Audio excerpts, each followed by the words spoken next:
Ladies and gentlemen, we are here. Actually, I need to change that picture in the background because that is already hurting my eyes. But we are here. It is the last day of the top 32 being broadcast by your favorite streamers, including me. And tonight we have some excellent matches coming up. If you don't know, let me just make sure. We're going to throw this up here. Countdown. Get away from there. Tonight it is going to be the Exile Outlaws taking on Tiggy Vibes. That's the next match that's going to be coming up in 90 minutes from that. It is going to be Apex Predators taking on No Morales. And then we move on to the second half of our night. This is what most of the fans have been coming here. It's going to be finalists from the last NACT team. First Blood going to be taking on Rebels in Paradise, as well as number one contender right now, the Valley, will be taking on the Huevo. That's going to be happening in the second half of our night, starting at 8 Eastern Central Time. That is 7 Central Time, and I don't know what the rest of the times are, so figure that out for yourselves. The times that you see here are Eastern Standard Time. But without further ado, we are going to be getting into these matches. Oops. Oops. We'll be getting into these matches very soon. I actually wasn't going to be broadcasting these, but Exile Outlaws, I do know Easy Peasy and Hikaru are going to be on that team. If you don't know who Easy Peasy is, he was the jungler for Deuce Knights, a very skilled jungler, and actually did very well in the North American Squad League finals with his team, as well as Hikaru, who is probably one of, I would say, one of the top 5 XP lanes in the game right now. So definitely excited to see how those two can perform on the Exile Outlaws taking on Tiggy Vibes here, and if they are going to be able to help assist and carry that team to the top 16. If you guys don't know, this is the qualifiers for M4. This will be deciding who will be going to Jakarta, Indonesia.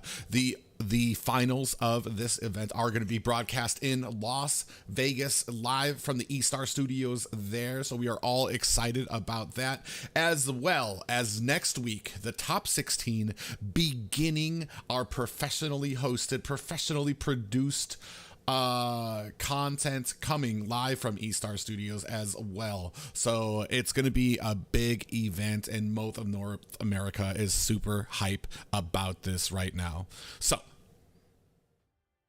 if you missed it, I can give you the bracket breakdown as well. I'm rooting for them. They definitely got from at least, yeah. If you guys don't know, just a little bit of a breakdown. Let me go see. I think I had it up here. Probably not. We can give you a little bit of a breakdown that what has happened so far with some of these teams.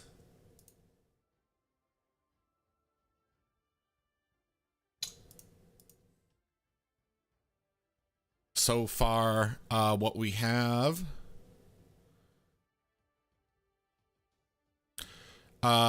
Team Nilo has moved up Gosu, and Time Gap will be facing off in the top 16. It's going to be Ackerman and Incognito going on next week. Legacy is going to be taking on the winners of Apex Predators and No Morales. Team Sexy will be taking on the Simpsons. Very interesting match there. That's going to be probably one of the best clashes for the top 16 right there, as those are both highly contested teams right there. Vendetta will be taking on Ventrix E Pros, and then the winner of Exile Outlaws, this match that we're about to show versus Tiggy Vibes, will be taking on the winner of Team First Blood versus Rebels in Paradise. Last but not least, you see the Bloodhounds will be taking on Beat the Odds. The winners of all of those matches are going to be moving on to the top 18, but that all starts next week as we are moving into our last day of the top 32. The event in Las Vegas is actually going to be a best of 7. Semifinals are going to be a best of 5. This is already going to be a big thing. I can't remember if it's the top 16 or the top 8 that are going to be double elimination. But as we start moving up and up, this, like I said, the finals are going to be a best of 7. Semifinals are going to be a best of 5. And I don't know how long this event is going to be. So we are getting into, as you can see here, we are getting ready for this event right now. When does Gosu play? Gosu played already. They played yesterday. You can check out my stream from yesterday if you are interested in seeing that. Yes, Exaya is correct. They played yesterday. In fact, I want to change something while I'm here. We're going to throw back on, I think...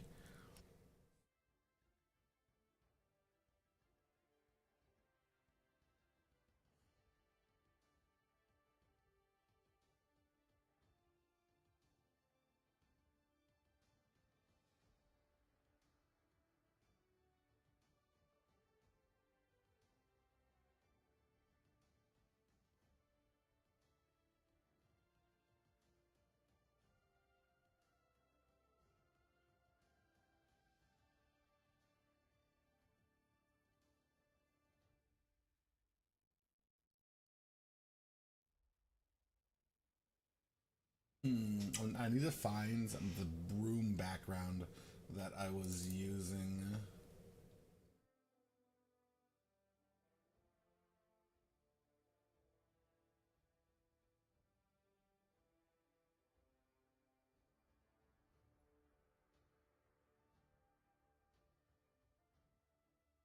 Boom.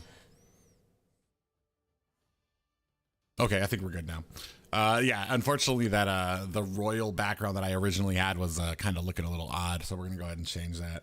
Hurting people's eyes. So if you guys do not know, there is also a 60-second delay on the stream. We're gonna be moving right into it though. Give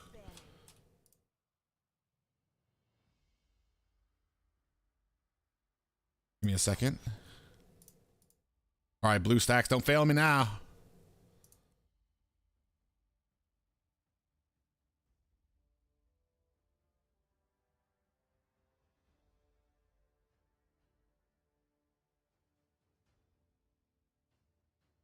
All right, guys, we're going to move right into this. This is going to be Exile Outlaws taking on Tiggy Vibes. You can already see, or not. Okay, so it's going to be Tiggy Vibes taking on Exile Outlaws. Tiggy Vibes is on the left side, and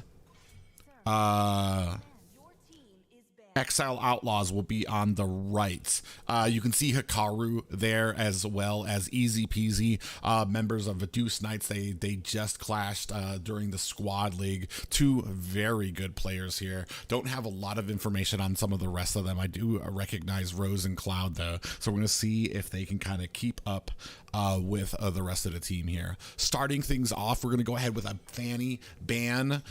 Pretty much been the meta here in North America. Just the amazing amount of pressure that she can mount at the beginning of the game, taking her buff, then invading, and the amount of damage she can input as soon as she gets her cables is just a lot for too many members to really manage. So banning her out is usually the smart thing if you don't want to have to set your entire comp around the stuns and the sustain that you're going to need to be able to meet a Fanny in late game where she begins to fall off.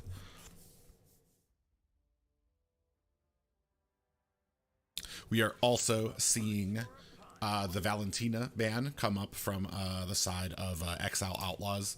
As you already know, I'm just kind of explaining this, guys. I know most of you probably already know, but in case you don't, and are brand new to Mobile Legends, I'm going to give you a couple of little pointers. And even if you aren't brand new to Mobile Legends, love the potatoes. Hi, what's going on, Luke from YouTube? Guys, we are streaming on YouTube and Twitch. I try to answer as much as I can, but once we get into the casting portion of it, I am not able to respond as much to chat. Interesting ban here is the Paquito being taken out there. It really does have probably deals with about the same thing that Fanny does. Early game damage, early game aggression, being able to like in so much much to the point that Paquito even kind of counters regen heroes because the output of damage that he can do is so great that they're not able to heal through it. So yeah, like big counters for a lot of those squishier heroes. And then of course the Faramis ban that even with the nerf to that second ability, that Shadow Stampede that is able to pull your enemies back into ganks and things like that, not enough, because that Cult Alter still helps to carry his teams through into that mid and late game. Interestingly enough, we have a Natalia ban, which I haven't seen too often. She did receive a few nerfs to her kit just recently, but definitely still prioritized apparently by Exile Outlaws here. Don't want to see, or not Exile Outlaws being, I'm seeing kind of a theme here from Tiggy vibes. A lot of this early game, a lot of this burst damage that you can put onto the board, they're trying to take that out. Hopefully to try to, might be looking at maybe a mid to late game type of composition here, something that they can kind of carry them in without having to have that risk. But there are still some players, some characters on the board that still possess, I want to say, that early game aggression and harassment.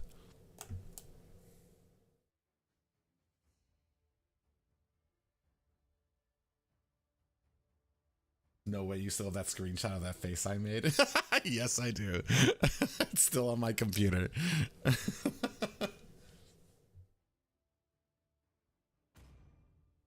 Gunner, what's going on, man? Welcome from YouTube. Guys, there is a 60-second delay on the stream right now just to protect us against any type of screen watching. Very good pickup by the side of Tiggy vibes, especially because that is what I was thinking. As the early game aggression, Masha is another person that I would have taken off the board because she does have that harassment. Another one on the board you could look at, probably a Franco, a Selena or something like that to kind of help carry you into the early game. Exile Cloud going to go ahead and pick up that Claude, followed by Easy Peasy on the Akai. Now, Easy Peasy, a more mechanically gifted player. I do like to see him on some of those assassins when it comes to these Akai picks, is that ability to do that. And Easy Peasy, one of the more, like I said, mechanically gifted heroes, players that will be able to utilize that to its fullest. We do see that we pick up that big, tanky, thick Barats as well as Lilia.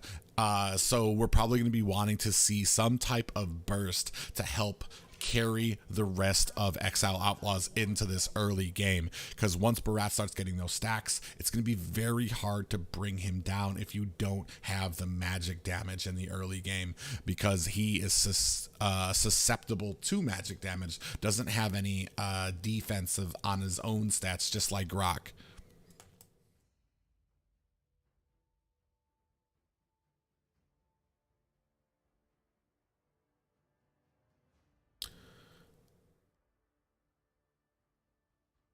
Among the planes exists the equilibrium, which I was made for.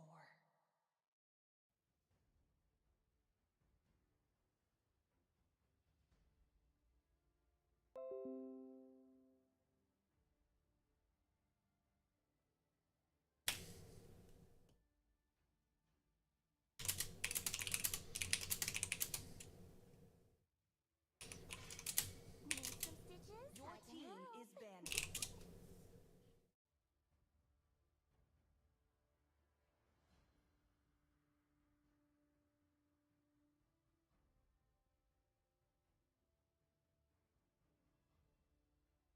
All right, guys, we're back. I just saw a disconnection from OBS. I don't know why that happened. Hopefully it doesn't happen again, or I will restart OBS to get it back on. If it ever does happen again where the screen goes black, I'll try to reconnect it as fast as possible. Just reload your stream there.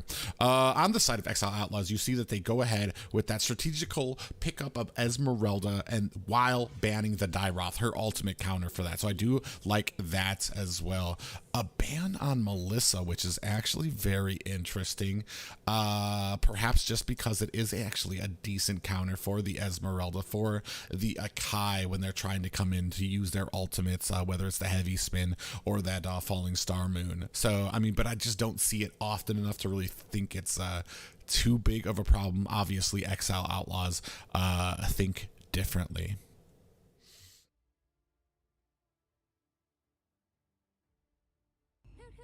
Horology is my Your craft. team is Dicky picking. is my name.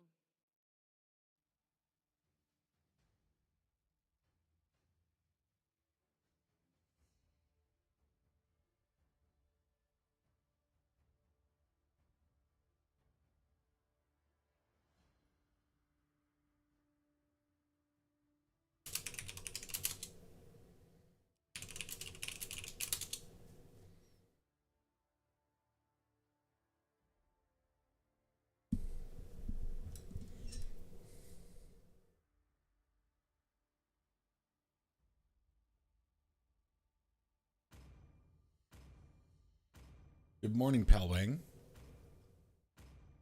So it does look like on the side of Exile Outlaws, we're going to go ahead and pick up this Diggy. With that time journey, he's going to be able to kind of sustain his team through a lot of the CC, especially when it comes to Lilia, when it comes to Grok, and when it comes to Barats. Also, with the reversed time, we're going to be able to kind of keep a lot of the heroes kind of like stuck in place for some of these ganks. However, the only problem I see right now is the early game damage out of the side of Exile Outlaws. We are really pushing for that scaling towards the mid and late game here with this composition.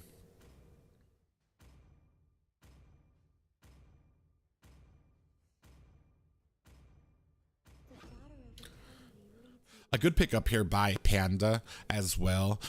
As we do know that the Linux does favor that percentage damage, which can really chunk down the tankier heroes. So as she starts getting into that darkening ult, she'll be able to kind of wheedle down the Grok, wheedle down that Barats, and dish out a lot of punishment to them, as well as having a damage negating ability in that Brilliance, where she won't be able to take any type of damage, any type of CC, but still be able to dish out a lot. So a good rounded composition coming out of Exile Outlaws, but Tiggy looking like a real tanky force with a strong, not even just a back line. Like, they're just going to be able to come at you from a lot of different angles. And this is going to be about the first time that we have seen Beatrix on the battlefield since her nerf. So we are moving on into this first game. Tiggy vibes on the left side, taking on Exile Outlaws on the red side.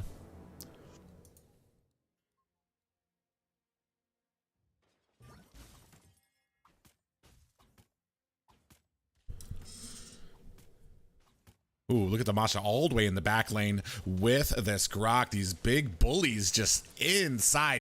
Look at the